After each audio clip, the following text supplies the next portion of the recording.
Kain tayo dito sa aking kubo. Ayan, nilagang saba dito sa bukid.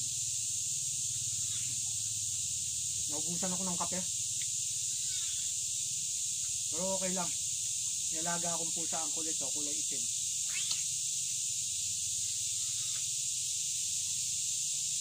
Malinis naman siya, kaya lang ang kulit. Hindi naman pwede sa kanya kasi mainit.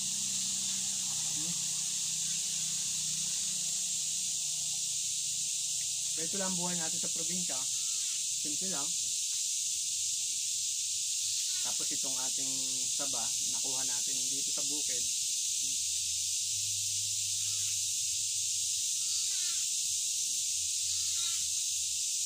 Gusto mo? Tingin ka? Kakainin mo ha? Ito. Binibitin natin. Ayan na. Gusto rin kasi niyang kumain. So ito pa yung aking saba na hindi pa nahihinog. Ang inuna ko lang yung mga mahihinog na eh. Kaya yun ang aking nilaga. Wala rin akong bagoong. Ang dami kong kulang dito sa bukid. Kasi pag andito ka sa bukid, kung ano lang yung meron, pagtitiyagaan mo na kasi malayo ang malayo ang bayan. Ito nagsisilbi kong gamit sa gabi kapag madilim, may flashlight tayo. Huwag na makulit. Ayan nga binigyan na kita. Meron din tayong ube. Yung ube mamatamisin ko na lang. Tapos meron din tayong buko rito, stock. Dito kasi sa bukid maraming libre. Isipagan mo lang. Ang kulit talaga ng alaga ko. Makikita nyo ang mukha Ayan, ang mata niya kulay green.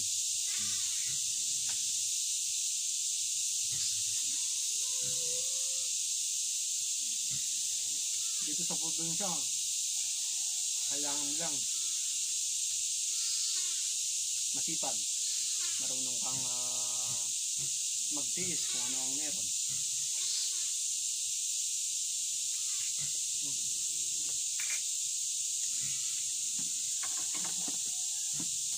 Nangunguli talaga. Sobrang kulit ng alaga ko.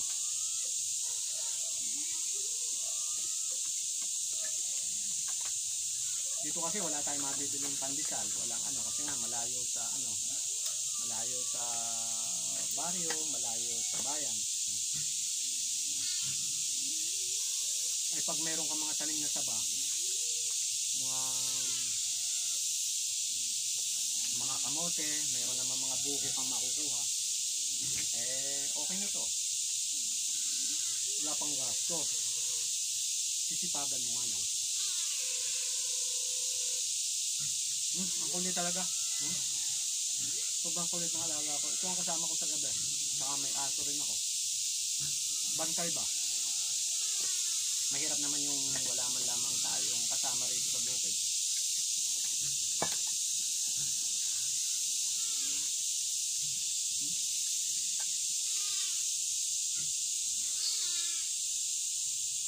After nito, mga kabukid now,